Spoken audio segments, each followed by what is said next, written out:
Welcome back. And my special guest is Pastor George Moore, who has brought the love of Jesus Christ to many people throughout this country and other parts of the world. And he now makes his home in North Carolina, and we're so happy to have you. Thank you, Peggy. And we're talking about Christmas and the first Christmas. And you mentioned stress. You know, everybody's stressed out at Christmas time. And I was thinking about the first Christmas. Yes. And there was no hotel reservation for Mary and Joseph. That's stress. Well, it can be stress. Think about it. I'd like to go back, though, before the first Christmas.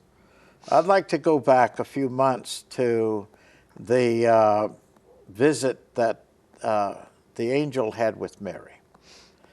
When the angel said to Mary that God has a plan for you, that you're going to become impregnated, and it's going to be a child in you, not born of your relationship with your husband Joseph, but you have become impregnated by the Spirit of God.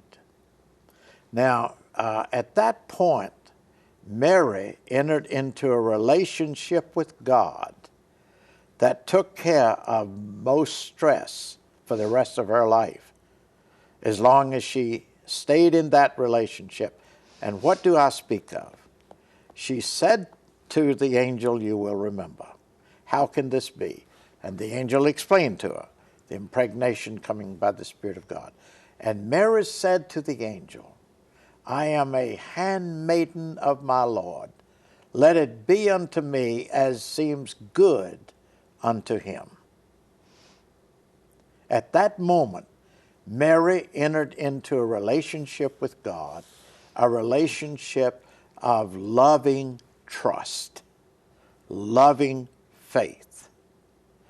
And I recall that on May 23rd of 2011, when they announced to my daughter that she had lung cancer that had metastasized in 5 tumors on her brain that could not be handled surgically.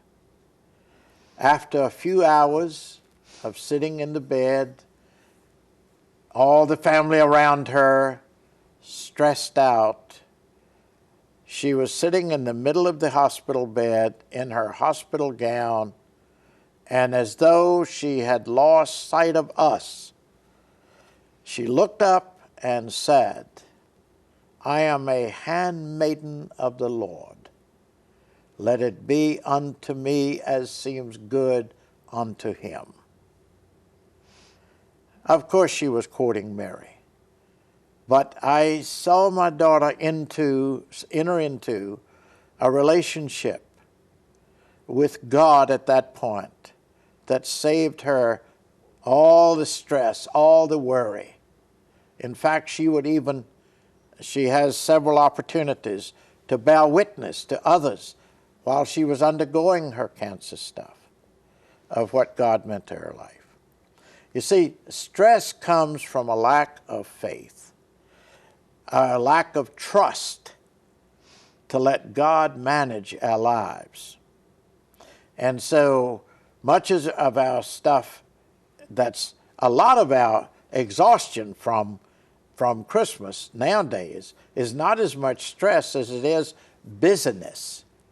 Feeling like we've got to get this done, that done, gifts for everybody, all of these cards sent out, do all this baking, and we got to go see this one and take this one upon Seta and we're running. There was a day, and I'm 85, close to it, and I remember the day when life was much simpler. And you knew you couldn't do all of this, so you didn't even try. And you spent time in a different way. You spent time with your family in a different way.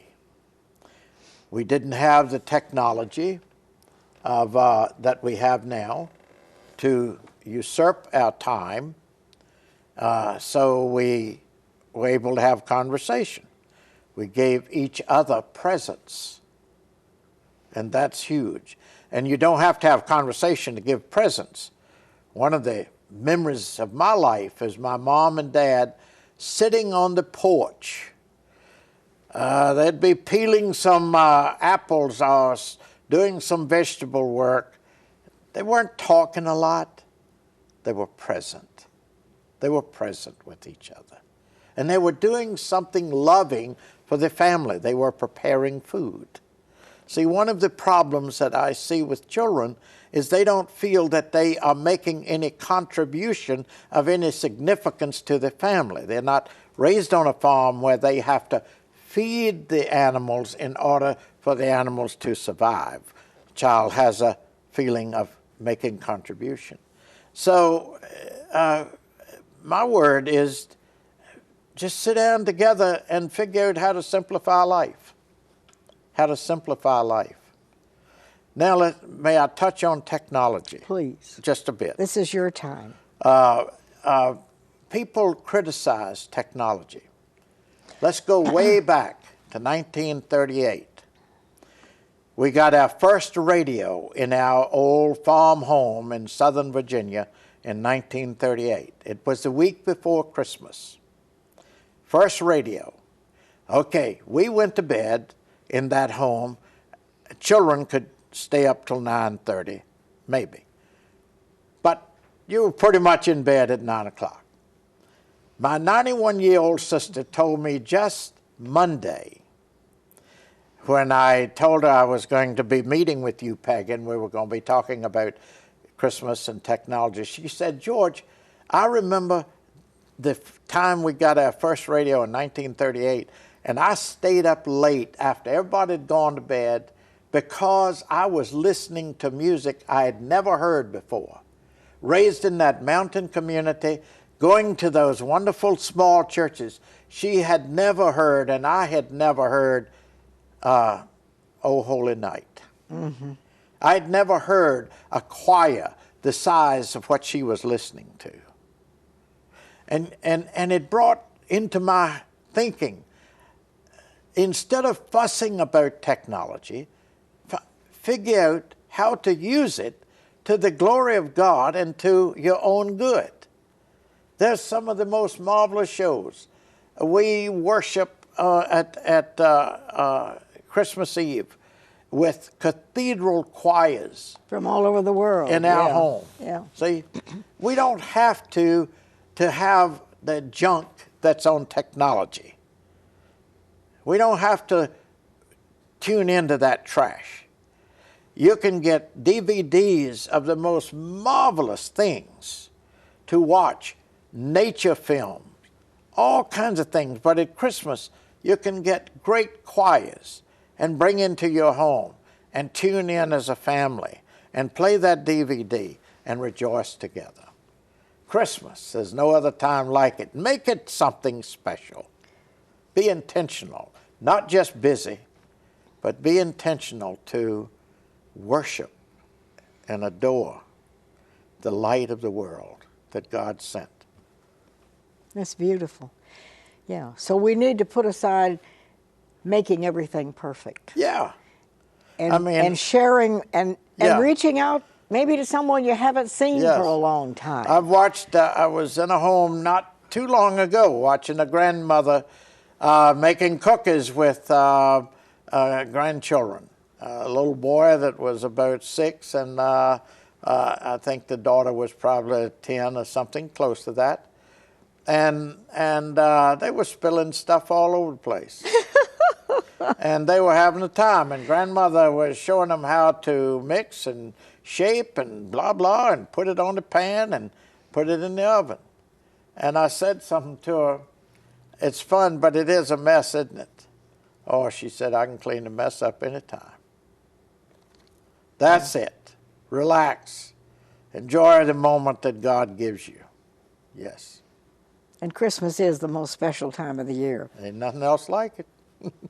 And of course, the real blessing is if we can keep that moment of joy that comes Yes. with Christmas all through the Well, year. you can't do it. And See, that's a false. I don't even. I know, I don't but- even say anything like that. You can't keep that moment. that joy that comes at Christmas But is you so see, as special. long as we fret ourselves over the fact that I don't keep that, then we lose the joy we would have had. Okay.